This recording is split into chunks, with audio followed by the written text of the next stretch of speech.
We gave our son everything he asked for. We just didn't give him time. And one night, he disappeared. I still don't know when we lost him. My name is Anna. I am 39 years old. I am a mother. I am sitting in our house now, and it feels very quiet. Too quiet. The rooms are clean, but they feel empty. The table is set, but no one is hungry. I keep thinking about how busy we were. Every day felt full. Work calls, messages, plans. I told myself it was normal. I told myself we were doing our best. But deep inside, something always felt off. That night changed everything. It didn't start with a scream or a fight. It started with silence.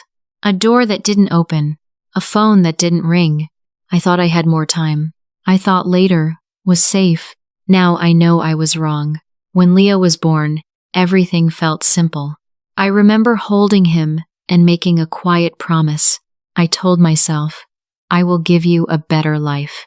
John said the same thing. We both believed it. We believed love meant working hard and never giving up. In the early years, we were tired but happy. We ate dinner together. We talked about small things. Leo laughed a lot. He asked many questions. I felt close to him then. I felt present. Slowly, things changed. Work became louder than our voices. My phone was always in my hand. John came home late more often. Dinner became shorter. Sometimes, it didn't happen at all. I remember many quiet evenings. The food got cold on the table. Leo ate alone, watching the screen glow on his face. I told myself, it's just a phase. I told myself, this is normal. One night, I looked up from my screen. John was still looking at his. We did not look at each other. We did not look at Leo either. We were two islands at the same table. I thought we were doing the right thing. I thought money would protect him. I thought time could wait. But even then, I felt something was wrong. We were there, but not really there. Leo started coming home later than before. At first, it was just once or twice a week. I looked at the clock and told myself not to worry. I thought, he is growing up. I thought, this is normal. Soon he stopped eating dinner with us. I cooked, I waited, and the food got cold. Sometimes he came home after we finished eating. Sometimes he didn't come at all. When I asked, he said he wasn't hungry. John and I tried to say something. Not a real talk, just short words. Don't be late, John said. Be careful, I added. Leo nodded, but his eyes were far away. One evening, we bought him a new phone. We thought it would make him happy. When he opened the box, he smiled. He smiled that night, and my heart felt lighter. I told myself, this is enough. The next day, he came to me with the phone in his hand. He wanted to show me something. I remember how excited he looked, but my phone was ringing. A work call. I waved my hand and said, later, Leo. I'm busy. He stood there for a second. Then he nodded and walked away. I stayed on the call. Later never came. That smile from the night before was gone. After that, he spent more time in his room. The door was often closed. I heard sounds from his games late at night. When I knocked, he answered from inside. I'm busy. Sometimes I opened the door anyway. He looked at the screen, not at me. Dinner is ready, I said. Leave me alone, he replied. I closed the door again. I stood in the hallway and waited. I wanted to say more. I wanted to sit next to him, but I didn't. I told myself, I will talk to him later. Mornings became very quiet. We sat at the table without speaking.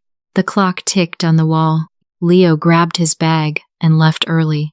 John and I left for work soon after. There were no fights. There were no loud words. Only small distances that grew bigger each day. I felt it, but I didn't stop it. I stayed silent. I thought things would calm down on their own. I thought time would fix it. I thought we still had time, but we didn't know what was coming. That was before everything fell apart. It happened on an ordinary evening. We were sitting at the table, eating in silence. The TV was off.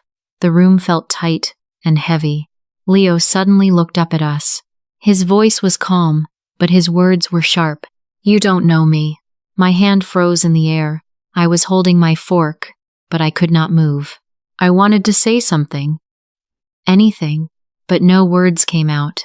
John slammed his fork on the table. The sound cut through the silence. He raised his voice and stared at Leo. What did you just say? He asked. After all we've done for you? Leo looked down. His shoulders dropped. He did not answer. He did not explain.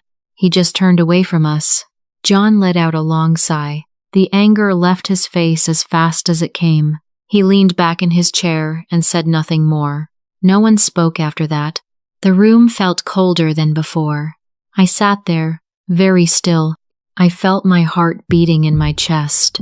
I was relieved someone finally spoke, but deep inside, I knew it wasn't what Leo needed. That night, we didn't just fail to listen. We taught him something dangerous. We taught him that speaking his truth was a mistake. That night, Leo did not come home. At first, I did not panic. I looked at the clock and told myself to wait. I thought, he is late again. I thought, he will walk through the door soon. So I checked my phone. No message.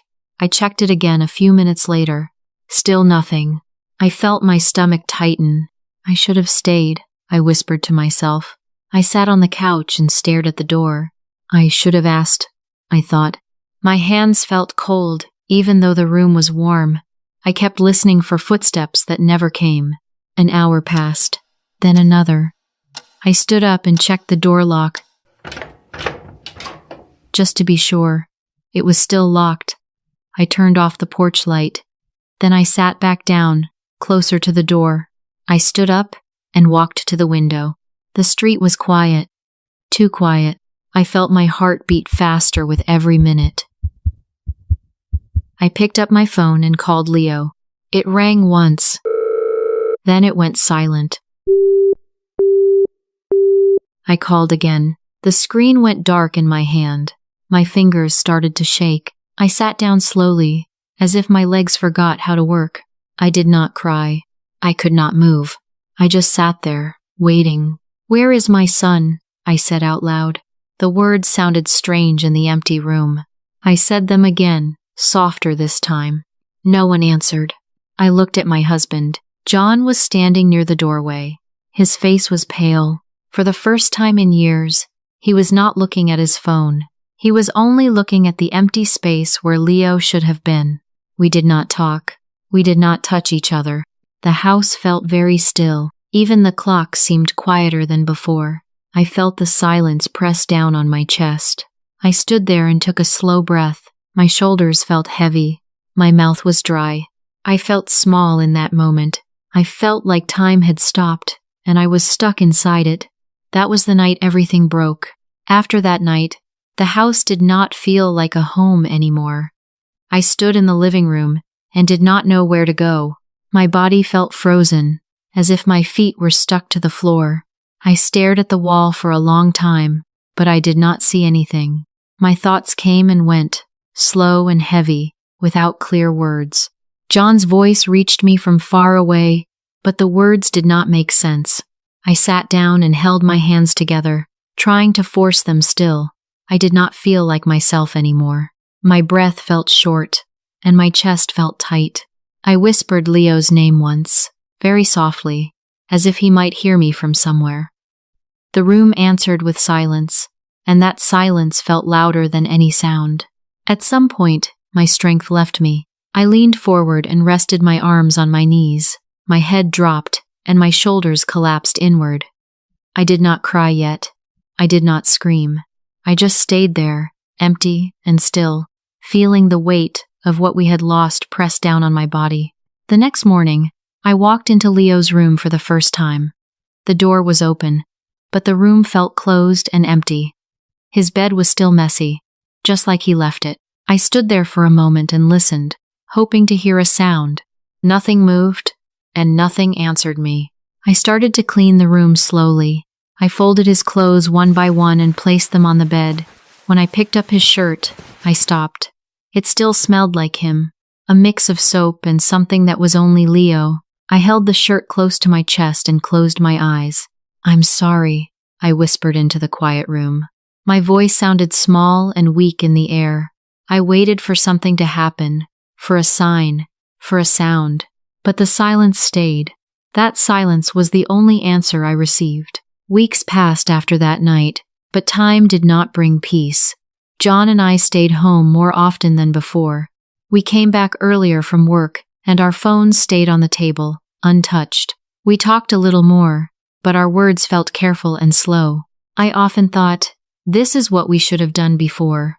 We started eating dinner together again. The food was warm this time, and the house felt quieter in a different way. I looked at John across the table, and he looked back at me. Sometimes we nodded, sometimes we stayed silent. Even when we tried to talk, something was missing between us. Every night, I looked at the empty chair. I placed a plate there without thinking, then slowly moved it away. The table was clean and calm, but it was not whole. A quiet table.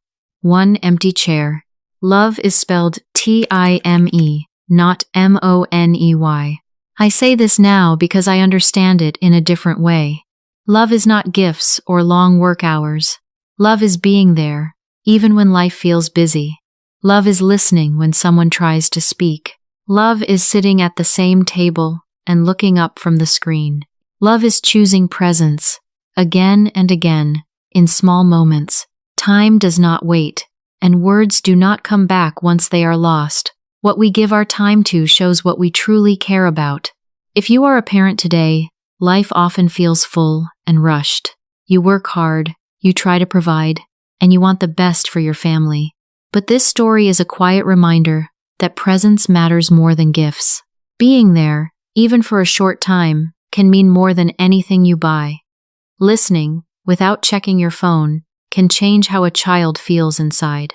You may have already given your family many things. You may have worked late and told yourself it was for them. That is understandable. But time is different. Time cannot be saved for later. One meal together, without screens, can build a connection. One real conversation a day can make someone feel seen. Small moments, repeated often, slowly become love. If this story resonates with you, take a quiet moment and think about one small promise you can make to your family this week. It does not need to be big or perfect. If you agree that time matters, you can comment "time" below. And if you see the hype button available for you, you can tap it to help this message reach more people. If this story touched you, please like the video and subscribe to the channel. I wish you and your family more presence, more listening, and more moments together.